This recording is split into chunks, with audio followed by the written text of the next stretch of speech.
Hi నమస్తే, నా పేరు Prithviraj and you're watching TG Telugu గలం. Don't forget to subscribe.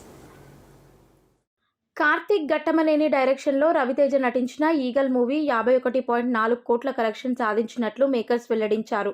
ఈ నెల 9న విడుదలైన ఈ చిత్రానికి పాజిటివ్ టాక్ వచ్చిన విషయం తెలిసిందే. అక్రమ ఆయుధాల నేపథ్యంలో తెరకెక్కిన ఈ సినిమాలో కావ్య థాపర్, అనుపమ పరమేశ్వరన్, నవదీప్, శ్రీనివాస్ అవసరాల, వినయ్ రాయ్, అజయ్ ఘోష్ తదితరులు కీలక పాత్రల్లో నటించారు.